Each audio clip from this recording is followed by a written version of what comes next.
नमस्कार दोस्तों, स्वागत है आपका मेरे इस चैनल में फिर से। दोस्तों, अगर आप एक पेंशन भोगी हैं, आप राज्य सरकार के द्वारा, केंद्र सरकार के द्वारा दी जाने वाली पेंशन का लाभ लेते हैं तो वीडियो आपके लिए बहुत महत्वपूर्ण होने वाला है, क्योंकि 1 जून 2025 से पेंशन भोगियों को 5 बड़े फ़ायदे मिलने वाले हैं। अगर आपका पेंशन रुक गया है या फिर आपको पेंशन नहीं मिल रहा है, कब तक मिलेगा और पेंशन बढ़ोतरी की भी जानकारी आपको दी जाएगी।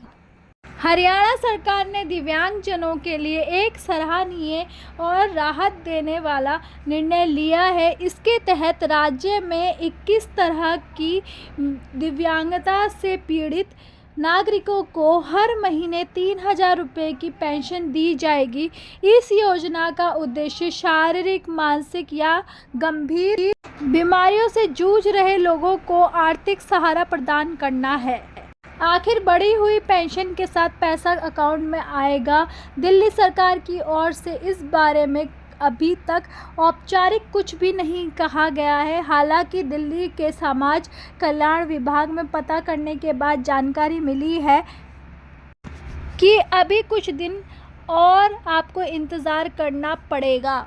यूपी में सभी जिलों में शासन की ओर से यह साफ निर्देश दिया गया है कि जिन पेंशन धारकों ने 1 साल का समय पूरा होने के बाद भी जीवन प्रमाण पत्र जमा नहीं कराया है, वह तुरंत इस काम को करा ले।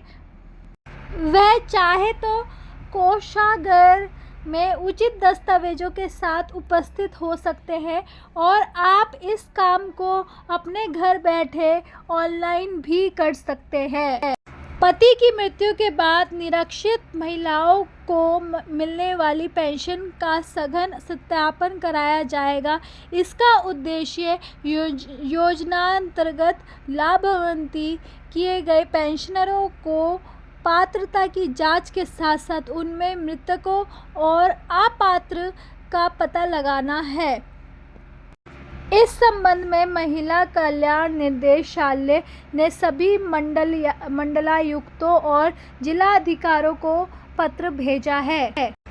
निदेशालयों ने आदेश दिया है कि सघन सत्यापन कराकर मृतक और अपात्र लाभार्थियों की पेंशन बंद करते हुए पात्र लाभार्थियों को SMS से सूचना दी जाए। सत्यापन का कार्य 25 मई तक प्रत्येक दशा में पूर्ण लिया जाएगा। सुरक्षा पेंशन योजनाओं की कुल 110.33 लाख पेंशनधारियों को अप्रैल माह का पेंशन भुगतान DBT के माध्यम से किया गया।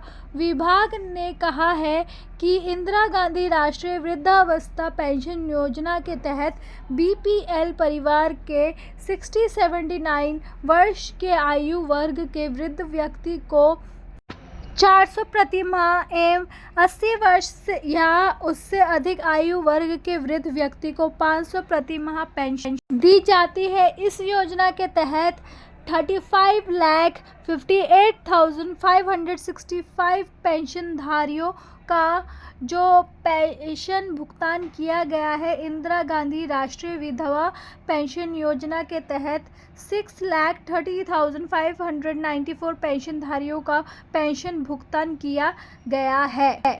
इंदिरा गांधी राष्ट्रीय निःशुल्कता पेंशन योजना के तहत BPL परिवारों को 1,10,547 भुगतान किया है। लक्ष्मीबाई सामाजिक सुरक्षा पेंशन योजना के तहत 8,57,727 पेंशनधारियों का पेंशन का भुगतान किया गया है। बिहार निःशक्तता पेंशन योजना के तहत 9,60,346 पेंशनधारियों का पेंशन भुगतान किया गया है। तो ये थी जानकारी जो मुझे आपको देनी थी। मिलती हूँ अगले वीडियो में, तब तक के लिए नमस्कार।